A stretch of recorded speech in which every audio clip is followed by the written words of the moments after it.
New York also presents some challenges because of their size and their length, and we're not very big, in the guard position. So we're big on the interior. From a guard position, we're not very big. So we'll look at that and see who they have out there at some That time. size issue is very real. The New York Liberty have a very tall lineup, almost like a team full of giants.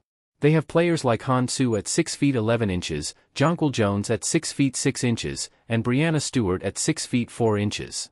In comparison, Indiana Fever's starting guards are much smaller, with Caitlin Clark at 6 feet 0 inches and Kelsey Mitchell at 5 feet 8 inches.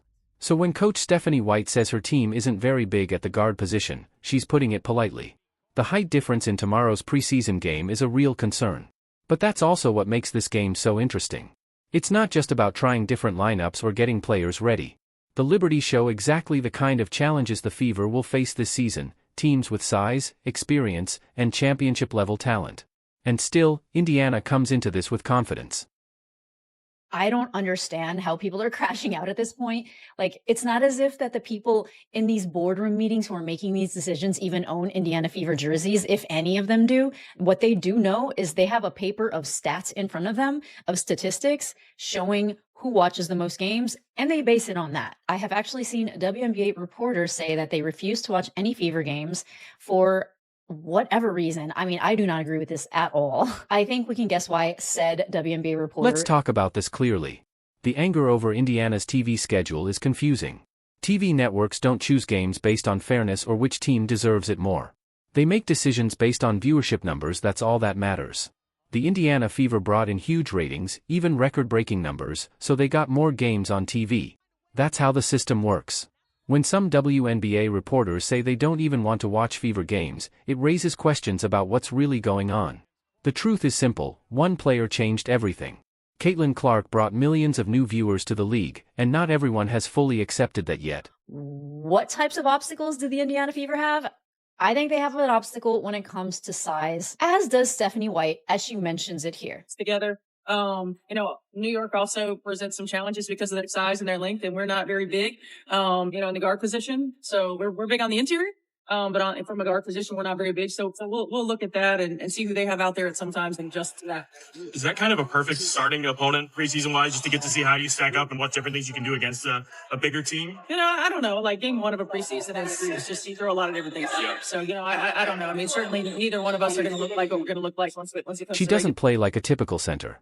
She can handle the ball, dribble between her legs, hit fadeaway shots, and even make spin moves from the outside. One of her former teammates once watched her during shoot-around and said, "What can't she do?"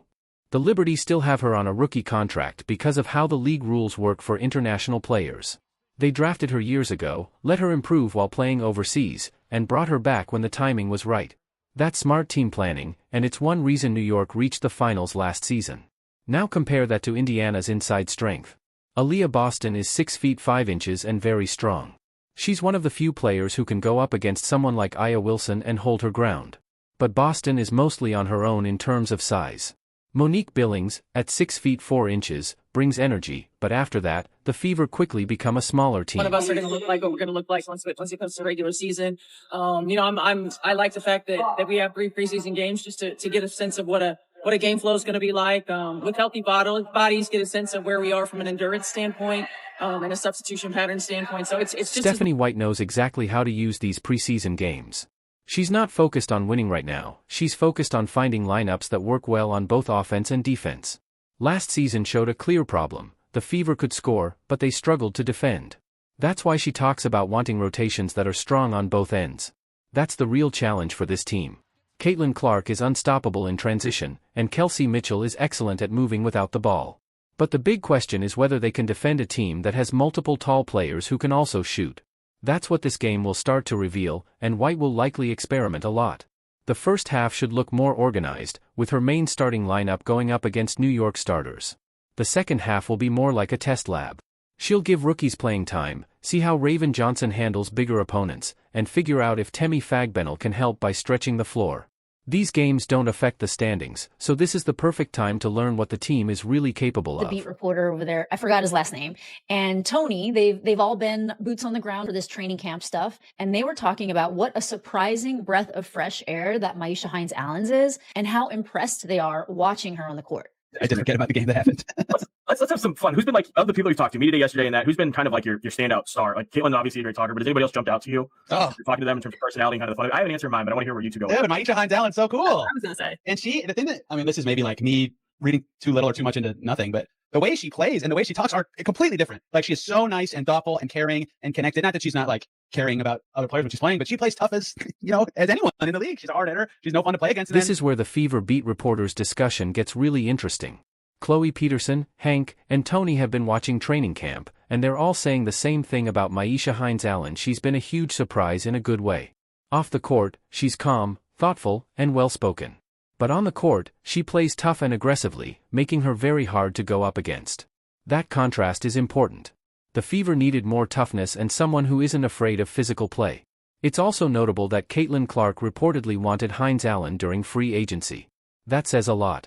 Clark has faced her before and understands exactly what she brings: strong defense, physical play, and doing the little things that help a team win. She'd rather have that on her side than play against it. This also shows how players can influence team building, and it suggests Clark knew what the team was missing. Sophie Cunningham even said she's glad to now be teammates with Hines-Allen instead of facing her. When players talk like that, it usually means that person has a real impact on how opponents prepare and play. I know that a couple of days ago, Caitlin Clark had mentioned she probably wasn't going to be playing as many minutes as she normally would because everyone's going to be testing out rotation, getting reps in, figuring out combinations. Let's just take a look at the sizes of who might be starting out on the Liberty and who they might toss in. I did hear that Jonquel Jones is on the injury list for an ankle injury. I don't know how severe it is, and it's always hard to tell because it is day to day, but that would definitely help because Jonquel Jones is, what is she? She's 6'6". They also have Brianna Stewart, which is 6'4". And now this is who I'm worried about. And because Han Shu is a 6'11" center, and she does not move like a center. She can do spin move fadeaways. You know what? Let me just let one of her teammates tell you. Have you ever seen someone 6'11" be able to dribble the ball like that and like move the way that she moves? She's unreal. She's amazing. She's like one of a kind. Like, you like literally can watch her shoot trail threes and put the ball between her legs and stuff. Like, she works so hard. She just keeps going like that. So it's like, what? Han Su is genuinely a tough matchup. At 6 feet 11 inches, she can handle the ball, dribble between her legs, shoot from outside, and use skilled post moves that most guards don't even have. People around her team talk not just about her talent, but also about how hard she works. That combination of size, skill, and dedication is what makes her such a long-term problem for opponents. The New York Liberty also benefited from a smart roster move by drafting her and letting her develop overseas. She played professionally in China, improved her game at a high level, and came back to the WNBA as a much better player than before. That's a strong example of the draft and stash strategy paying off. For Indiana, matching up with her is a real challenge. Aaliyah Boston is strong, but she's giving up several inches in height. Monique Billings is athletic, but also undersized in comparison. That means the Fever can't rely on one-on-one defense. They'll need team strategies like double teams, zone defenses, and trapping to make it harder for her to get comfortable.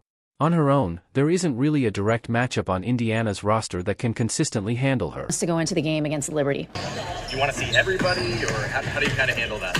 Yeah, I mean, I'd like to get everybody a little bit of minutes. Stephanie White wants to see everyone get some minutes, and that's the right mindset for a first preseason game. It helps the coaching staff understand what the team actually has when it's playing real competition.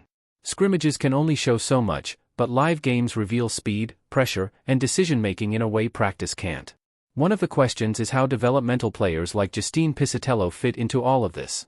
The rules around developmental rosters are a bit unclear, even for reporters. It's not always obvious if she can travel with the team, dress for games, or actually get minutes, or if she's mainly there to train and practice. What is clear is why Indiana placed her on a developmental roster spot right away instead of signing her to a regular rookie contract. They did it to protect her from being waived. If she had been signed normally and then moved later, she would have had to go through waivers, where another team could have picked her up. They can travel with the team if they are not active, but I will check on that. So basically the reason that the Fever put Justine Pissott on the developmental squad straight away is because if they signed her to a standard rookie scale contract at the beginning of camp, they went through camp and then decided they wanted her on the developmental squad, they would have had to waive her, let her go through waivers, have all 14 other teams have a chance at getting her, and then assuming she clears waivers, she would go on the developmental squad. But the Fever were afraid of her not clearing waivers, obviously, because they think very highly of her, and obviously other teams are going to think very highly of her as well. So they put her directly on the developmental squad. So when it comes around to the season, they do not need to waive her and kind of go through all that. And I think what a lot of things I've seen is Pissott's developmental contract situation is a bit tricky. After 14 days, other teams can talk to her and even offer her a spot on their regular 12-player roster. If that happens, Indiana would have a short window to either match the offer and move her up to the active roster or lose her to another team. So she has a real decision to make. She could take a guaranteed roster spot elsewhere, where she might only get limited minutes, or she could stay with Indiana on a developmental deal. That would mean no immediate playing time, but much better long-term development. Staying with the Fever might actually be the smarter choice. She's already gaining attention, she'd be part of a team known for developing young talent, and she would practice every day against elite players like Caitlin Clark. That kind of environment can speed up her growth. There's also the marketing side. Playing alongside Clark increases visibility, social media growth, and endorsement chances. Other players like Sophie Cunningham have benefited from being on Clark's team, and Pissott could see the same boost. From a basketball perspective, she fits what Indiana is trying to build. At 6 feet 4 inches, she can defend multiple positions, and if she develops a consistent three-point shot, she becomes a very valuable versatile wing. With time, she could grow into a player with similar versatility and defensive impact to players like Alyssa Thomas, even if their styles are different. That's why Indiana protected her and sees real potential in her. Looking ahead to tomorrow's game, it will probably be messy. Preseason games usually are, with teams still testing rotations and building chemistry. But there are key things to watch. First is transition defense. Indiana wants to play fast, but they struggled last season when teams scored quickly after missed shots. That has to improve. Second is three-point shooting. The team added shooters like Sophie Cunningham, Myisha Hines-Allen, and Lexi Hull to space the floor. If those shots fall, Indiana's offense becomes much harder to stop. If they don't, defenses will pack the paint. Third is Aaliyah Boston's growth. She is reportedly in great shape and more aggressive.